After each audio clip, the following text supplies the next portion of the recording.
Hi everybody, this video is a bit of a fantasy play. We're imagining an interview with the Prime Minister. As you know, he's been doing a lot of them, 42 I believe on the last count. So here I am imagining what the first 5 odd questions to the Honourable Prime Minister could look and sound like. Now, a Prime Ministerial interview is no small thing. It needs hours of preparation. It needs fact-checking. It needs prepping for what the counter questions could be, how one would persist respectfully if an answer was not forthcoming. At least in the good old days, this is how we did it. And you had to keep your nerves, you had to be agile and quick thinking. So here's how I'm imagining this interview could look and sound like. Let's start with an obvious one, a sort of an icebreaker. Mr. Prime Minister, 6 phases of polling are over. How do you think the BJP will perform? Do you have a figure in mind, Mr. Prime Minister? Now, depending on how that answer goes, I'm thinking follow-ups. You say 400 par to me, but why is 400 par no longer coming up in your speeches, sir? Now, I understand that as a Prime Minister, you don't want to entertain a number, but even the party, even the BJP, is not saying this number confidently, publicly, or privately. Can I push that further, sir? And you'd know this better than me or most analysts, armchair or otherwise. 400 par smelt of overconfidence. It created this perception that if these were the numbers, your government would look at changing parts of the constitution. I know the Home Minister has clarified, but I'd like to know this from you. So the BJP is not for changing the constitution, at least not tinkering with the reservations, which the Congress is. So that's one big difference between the two parties, because Rahul Gandhi has often mentioned raising the 50% cap on reservations. On that point, Mr. Prime Minister, what do you make of him? What did you think of the Bharat Jodo Yatra of the opposition leader? I'll come back to him and opposition leaders, some of whom are now out of jail, a little later in the interview, Mr. Prime Minister. But I want to keep the focus on you and your speeches, because it's clear, we analyzed these speeches, sir, that once 400 par went away from your speeches, a lot of phrases like Mangal Sutra, Vote Jihad versus Ram Rajya, and the Congress's alleged plan to redistribute wealth to the Muslims came up.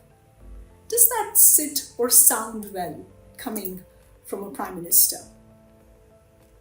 Now, chances are this suggestion could go many ways. Since I left it hanging with redistributing wealth, the name of Sam Pitroda could come, and the trick here would be a smile and possibly throw a phrase like, "No offense to Mr. Pitroda, but Mr. Prime Minister, I'm sure what Mr. Pitroda says doesn't actually decide your speeches." And not to forget, there is no redistribution of wealth to Muslims in the Congress manifesto. I'm going to circle back to that same interview, Mr. Prime Minister. You told News 18 that you don't do Hindu-Muslim. But Vote Jihad, Mangal Sutra, they would all appear to be religious terms, won't they, Mr. Prime Minister?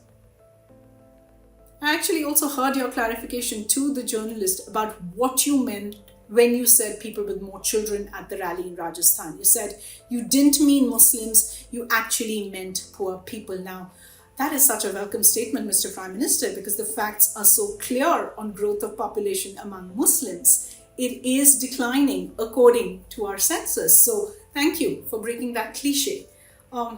Just a side question. If the BJP comes to power again, are we thinking about the census? Because we haven't had one since the last one was pushed because of the pandemic. Is that in your 100-day agenda if the government was to come back to power under your leadership?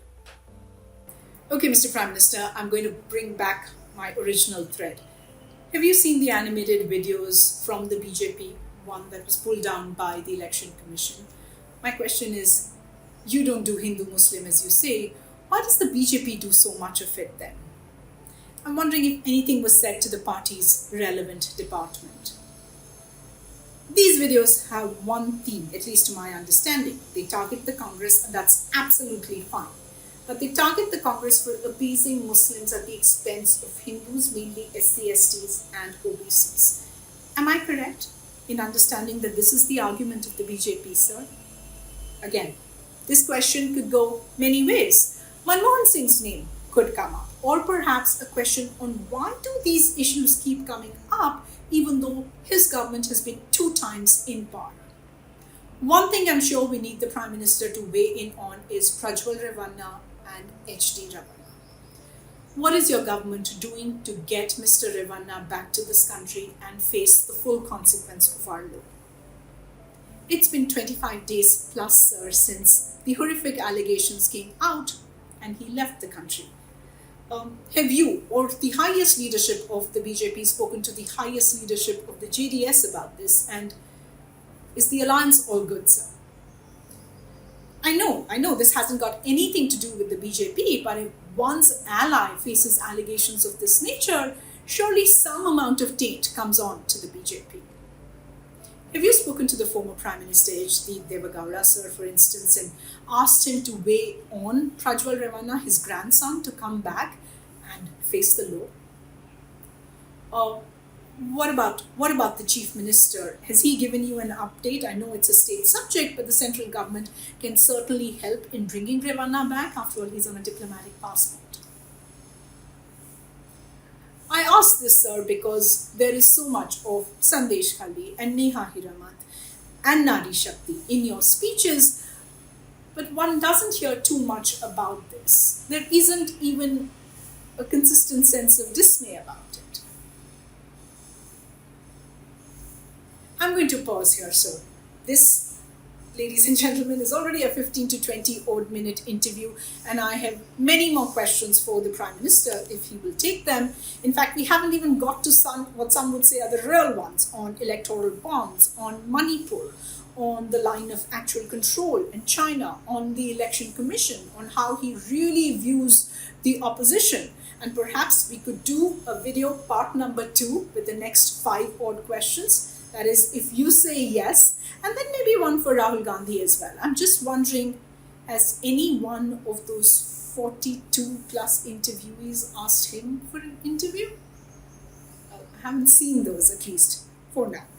We leave it here. If you've been watching, thank you so much for all your time, and a big thank you to everyone who's supporting us via Instagram subscriptions.